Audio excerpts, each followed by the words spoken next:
On March 8, 2014, the Boeing 777 carrying 239 people vanished from radar screens. March 2014, a Boeing 777 carrying 239 people vanished without a crash call, without an explosion, and without leaving a single clear trace behind.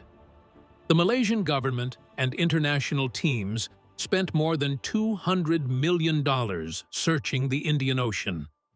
Yet they found almost nothing except scattered debris and unanswered questions. Officials blamed the pilot, but many experts were never fully convinced by that explanation. But now, more than a decade later, a retired British engineer named Richard Godfrey has stepped forward with a shocking claim. Using weak radio signals hidden within a global communication network, he says he tracked MH370 from takeoff to its final moments. And according to him, the data could solve the biggest aviation mystery in modern history. So has Richard Godfrey finally discovered where MH370 really is? Let's dive in. The plane vanished. March 8, 2014 began like a completely normal night for Malaysia Airlines flight MH370. The aircraft was a Boeing 777, one of the safest passenger planes ever built. At exactly 12:41 a.m., the plane lifted off from Kuala Lumpur International Airport and began its long journey toward Beijing. Inside were 239 people, business travelers preparing for meetings, families trying to rest, children sleeping beside their parents. Nothing about the flight seemed dangerous. For the first 40 minutes, everything happened exactly as expected. The aircraft climbed smoothly through the night, while air traffic controllers calmly communicated with the cockpit crew. The pilots responded normally. No warning lights appeared. No emergency signals reached the ground. The flight looked so routine that nobody watching the radar noticed anything unusual. Then, everything changed. At 1:19 a.m., Malaysian Air Traffic Control instructed the pilots to contact Vietnamese controllers as the aircraft approached new airspace. Seconds later, the pilot calmly replied, "Good night, Malaysian 370. Those 5 words would become one of the most haunting messages in aviation history, because nobody ever heard another word from the cockpit again. And what happened next would turn a routine international flight into one of the greatest mysteries the modern world has ever seen. Just 2 minutes later, at 1:21 a.m., the aircraft's transponder suddenly stopped working. A transponder is the system that sends the plane's identity, altitude, and speed to civilian radar below. The moment it shut off, MH370 vanished from normal tracking screens across the region. To the civilian world, the plane had simply disappeared from the sky. But the aircraft had not vanished completely. Military radar inside Malaysia was still tracking something moving through the darkness. Unlike civilian systems, military radar sends out its own signals and watches for reflections from large objects in the sky. And what it detected, MH370 was no longer flying toward Beijing. The plane had turned around. This wasn't a slow drift caused by weather or technical failure. It was a sharp, controlled turn back across Malaysia. And that raised terrifying questions. Because a maneuver like that suggested someone inside the cockpit was still actively controlling the aircraft. MH370 crossed back over the Malaysian peninsula and continued northwest toward the Andaman Sea. Then, at 2:22 a.m., military radar lost the aircraft completely, and after that moment, darkness swallowed everything. No distress call, no emergency code, no passenger phone calls, no pilot asking for help. That silence terrified investigators because during emergencies, pilots usually fight to survive. They report problems. They contact controllers. They search for somewhere to land. MH370 did none of it. The aircraft continued moving through the night without leaving behind a single human voice. But one system inside the plane was still quietly working. The aircraft's satellite data unit continued connecting with an Inmarsat satellite orbiting high above Earth. Those automatic connections created electronic handshakes between the aircraft and the satellite, and they continued for almost 6 more hours, until 8:19 a.m. The signals carried no conversations, no coordinates, and no flight data. But they proved one terrifying fact. MH370 was still flying, long after radar systems lost contact. Investigators now faced an unbelievable reality. A Boeing 777 carrying 239 people had traveled across huge distances through darkness, while nobody knew where it was going or who was controlling it. Then, it vanished forever.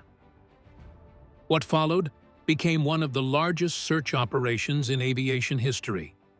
Within hours, countries across Asia began checking radar records, flight plans, and communication logs. Malaysia, Vietnam, Thailand, and China all launched investigations, while terrified families waited inside airport terminals for news that never came. And with every passing hour, the mystery only deepened. Some officials feared terrorism, others suspected mechanical failure or hijacking. But none of those explanations fully matched the strange path MH370 followed after disappearing from civilian radar.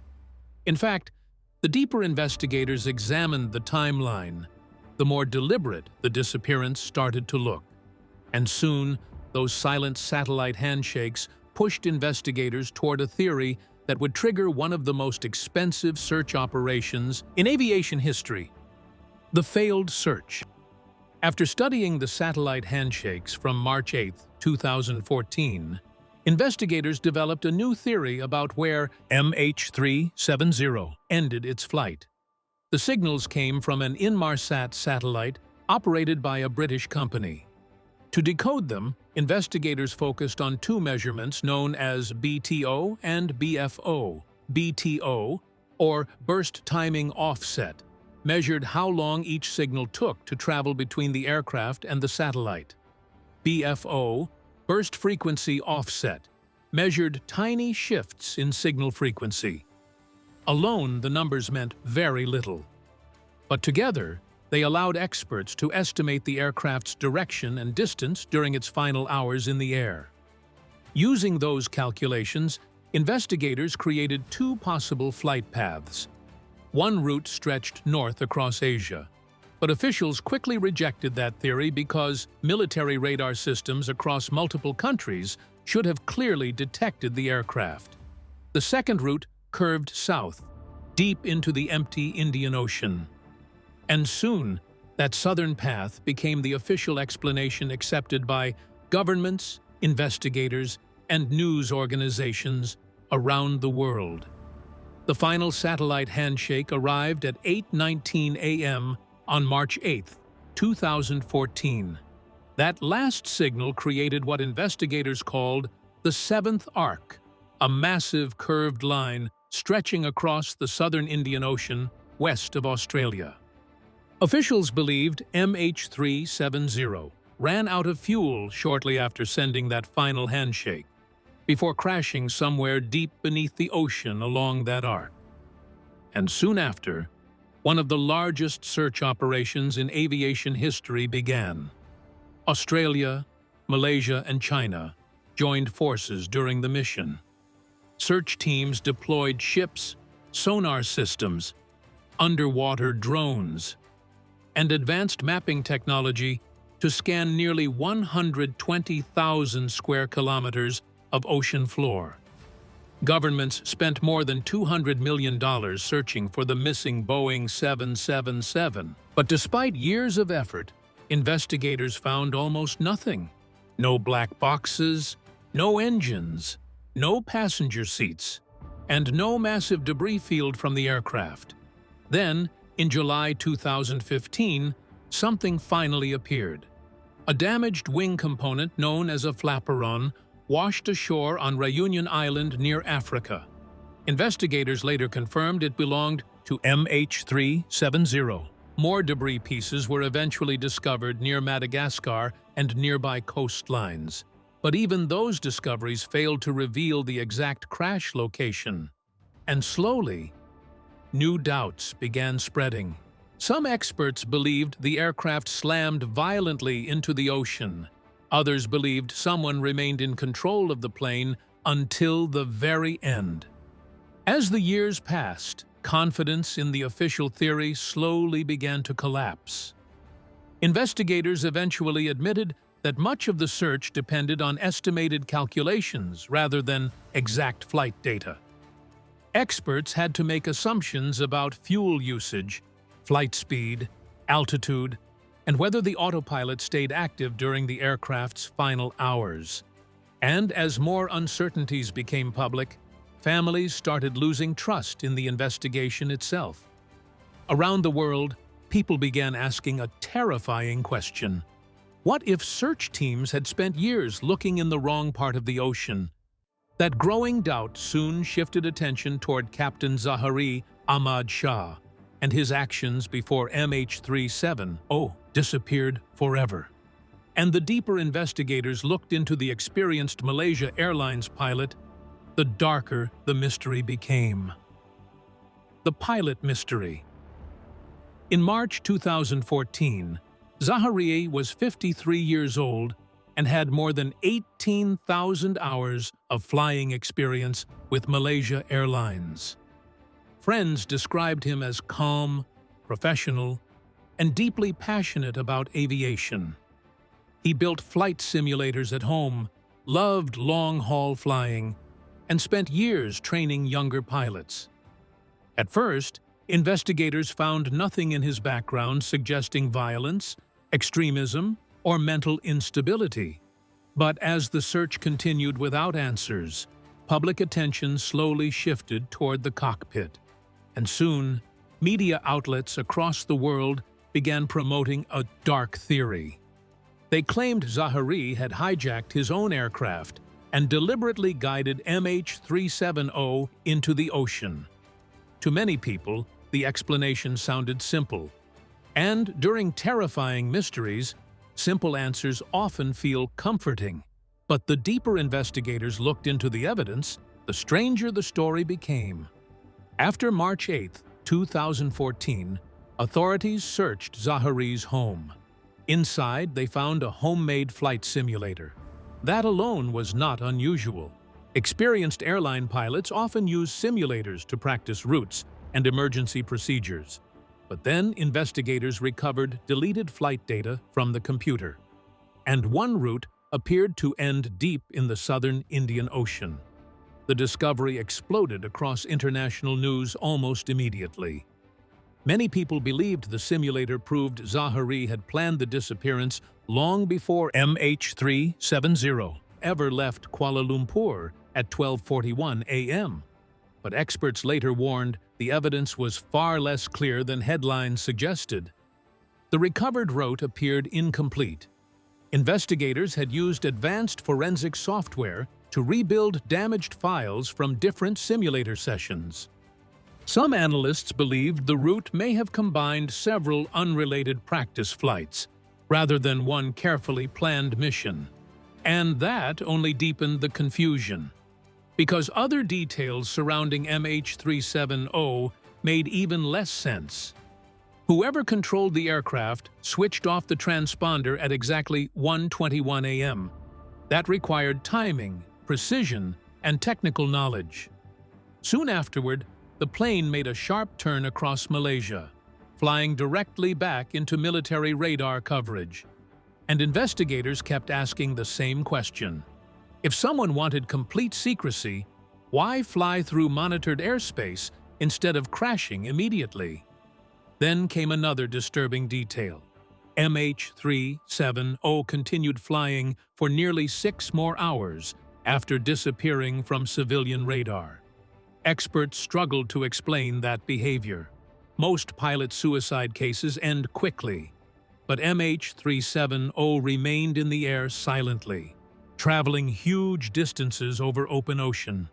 No emergency call reached the ground. No passenger communication appeared, and the aircraft maintained stable, controlled flight for hours. That silence created even more questions. Some investigators began considering other possibilities. Could another person have entered the cockpit?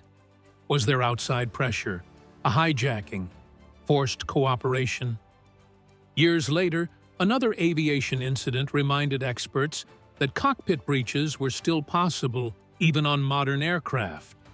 In 2023, an Ethiopian Airlines co-pilot locked his captain outside the cockpit and attempted to hijack the plane himself.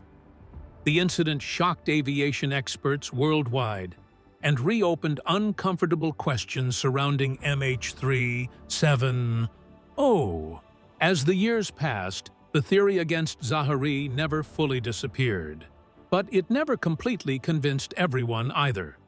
The mystery inside the cockpit remained unresolved, and while public attention stayed focused on the pilots, investigators slowly uncovered another disturbing layer of the story. Because soon, attention shifted away from the cockpit entirely and towards something hidden deep inside MH370's cargo hold. Hidden cargo secrets. As the investigation expanded beyond the cockpit, officials started taking a closer look at the cargo loaded onto MH370 before departure. Deep inside the cargo hold of the Boeing 777 sat shipments that many people barely discussed during the early years of the investigation. On paper, the cargo looked ordinary. But after March 8, 2014, several experts began examining the shipping records more carefully, and some details immediately raised concern. Official cargo documents showed that MH370 carried nearly 2.5 tons of lithium-ion batteries. The plane also carried a shipment listed only as radio accessories. Alongside those items sat a large shipment of mangoes loaded before takeoff at Kuala Lumpur International Airport. At first glance, nothing seemed unusual. Cargo aircraft and passenger flights transport electronics and batteries every day. Yet lithium-ion batteries carry serious risks under certain conditions. These batteries can overheat. They can ignite suddenly. They have caused dangerous fires on aircraft before. Several aviation accidents before 2014 forced pilots to make emergency landings after a battery cargo caught fire during flight. Because of those dangers, international aviation rules require careful labeling and handling for large battery shipments. However, some investigators later claimed that the paperwork connected to MH370 looked incomplete and strangely vague. The documents described the electronic shipment only as radio accessories. The records did not clearly identify the devices, manufacturers, or final receivers connected to the cargo. Some serial numbers also appeared incomplete. Those missing details pushed several researchers to ask why such a large shipment traveled with so little public information attached to it. But the story did not end there, because shortly after MH370 vanished in March 2014, Malaysian authorities arrested a customs officer connected to cargo documentation fraud. Officials never publicly connected him directly to MH370, but the timing immediately created suspicion because he worked inside the same division responsible for inspecting air freight before departures. That detail caused even more speculation online and inside aviation circles. China also showed unusual interest in the cargo records after the disappearance. Reports claimed that Chinese officials requested additional details from Malaysian authorities about the shipment loaded onto MH370 before takeoff. Some researchers later suggested that the radio equipment may have involved dual-use technology with possible military or intelligence value. Others believed smugglers or outside groups may have targeted the plane because of something hidden inside the cargo hold. Some aviation analysts proposed another possibility entirely. They believed overheating lithium-ion batteries may have started a fire inside the aircraft. A hidden fire could explain disabled communication systems and the sudden turn away from the original route toward Beijing. Yet other investigators rejected that explanation because MH370 continued flying for many hours after disappearing from radar systems.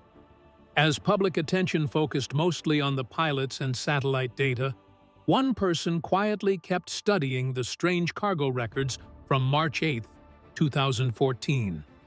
That person was Richard Godfrey. He believed investigators ignored important clues buried inside the paperwork, military silence, and electronic data surrounding MH370. Those ignored details slowly pushed him toward a strange radio system that almost nobody had connected with aircraft tracking before. What Richard Godfrey discovered inside those hidden signals soon shocked investigators around the world completely. Richard's hidden signals. Richard Godfrey was not a famous scientist, military officer, or government investigator when MH370 disappeared on March 8, 2014. He was a retired British engineer who spent most of his life working with technology, communication systems, and software development.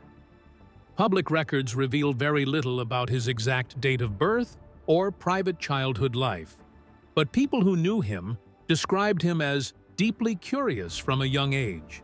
He loved radios, engineering systems, aircraft technology, and long technical projects that required patience. Over the years, he developed strong experience in data analysis and signal tracking. That quiet technical background later pushed him toward the biggest aviation mystery in modern history. After the official search failed to locate the Boeing 777, Richard Godfrey became obsessed with the missing aircraft. He carefully studied radar records, satellite handshakes, cargo documents, and flight timelines for years. Unlike many investigators, he did not trust every assumption behind the official search area in the southern Indian Ocean. He believed investigators missed something important during the early years after 2014. Instead of repeating old theories, he started looking for completely different evidence hidden inside radio signal systems used around the world every day. That system was called WSPR. The name stands for Weak Signal Propagation Reporter. Amateur radio operators created WSPR to study how weak radio signals travel across long distances through Earth's atmosphere. Every 2 minutes, radio hobbyists in different countries send tiny radio signals across the planet. Each signal uses less than 1 watt of power, which is weaker than many household nightlights. Receiving stations then record the signals and upload the information into a public database called WSPRNET. Richard Godfrey believed those signals could reveal something extraordinary. He believed that when a large object like a Boeing 777 crossed through one of those radio paths, the aircraft slightly disturbed the signal. Those disturbances looked tiny and almost invisible inside normal records. Most people ignored them completely. But Richard believed advanced software could isolate those strange disruptions and track the aircraft movement across the Indian Ocean. He spent years building his own computer software to examine billions of WSPR records connected to March 8, 2014. The system removed weather activity, solar storms, ships, and background interference that could create false readings. After filtering enormous amounts of data, Richard discovered more than 100 signal disturbances that matched the exact timeline of MH370. The results stunned many researchers. The disturbances appeared at the same moments and locations where MH370 likely traveled after disappearing from radar. When Richard connected those points together, they formed a detailed flight path stretching across the Indian Ocean. The path showed turns, movement changes, and controlled direction for many hours after 1:21 a.m. on March 8, 2014. For the first time since MH370 vanished, someone believed he could follow the aircraft from takeoff until its final moments above the ocean surface. What Richard Godfrey revealed next completely changed the direction of the entire investigation forever. The final coordinates. After studying more than 100 WSPR signal disturbances connected to March 8, 2014, Richard Godfrey finally revealed the location he believed held the wreckage of MH370. His data pointed toward coordinates near 29.128 degrees south and 99.934 degrees east in the southern Indian Ocean. That area sits around 1,500 kilometers west of Perth, Australia. It also lies almost 200 kilometers north of the official search zone, where governments spent years searching for the missing Boeing 777. Richard Godfrey said the signal trail showed something extremely disturbing. The aircraft did not appear to drift randomly after disappearing from radar. The path showed controlled turns, stable movement, altitude changes, and long-distance direction adjustments over many hours. According to the data, someone likely continued flying MH370 carefully long after the transponder disappeared at 1:21 a.m. on March 8, 2014. The final movement looked even stranger. The WSPR signals did not show signs of a sudden dive, violent breakup, or uncontrolled fall into the ocean. Instead, the path suggested a slow descent toward the water. Richard believed the Boeing 777 may have entered the ocean in a controlled manner. That detail shocked many investigators because it suggested planning instead of panic. Still, Richard Godfrey understood that signal patterns alone would never convince the world completely. He brought his findings to researchers connected with the University of Liverpool. Those researchers used Bayesian probability modeling to test the flight path against other possible crash locations. After running large simulations, the model produced a stunning result. The analysis showed a 74% probability that MH370 rested inside the exact region identified by Richard Godfrey. Other tests soon strengthened the theory further. Investigators flew another Boeing 777 through parts of the Indian Ocean while monitoring WSPR signals. The radio network detected clear disturbances matching the aircraft movement almost perfectly. Researchers also compared the WSPR timing data with earlier Inmarsat satellite handshakes from March 8, 2014. The timelines matched closely. Scientists then studied ocean drift patterns connected to debris found near Reunion Island and Madagascar. When they reversed the current models, the paths pointed back toward the same region identified by Richard Godfrey. Then, in March 2025, the Malaysian government approved a completely new search mission with Ocean Infinity. The company prepared advanced underwater vehicles and sonar systems to examine a 15,000 square kilometer zone centered directly around Richard Godfrey's coordinates. For the first time in more than a decade, the world stopped focusing only on theories. Investigators were now moving toward a real location that may finally reveal what happened to MH370 beneath the Indian Ocean. For more than 10 years, MH370 has remained one of aviation's biggest mysteries. Today, new signal analysis by researchers like Richard Godfrey may be pointing toward a possible crash location deep in the Indian Ocean. But even now, one question still remains. What really happened during MH3? Train O's final hours? Was it a tragic accident? Or something far more deliberate? And how much of the truth is still missing from the data we rely on? Share your thoughts in the comments. If you enjoyed this story, don't forget to like and subscribe for more mysteries like this. We'll see you in the next one.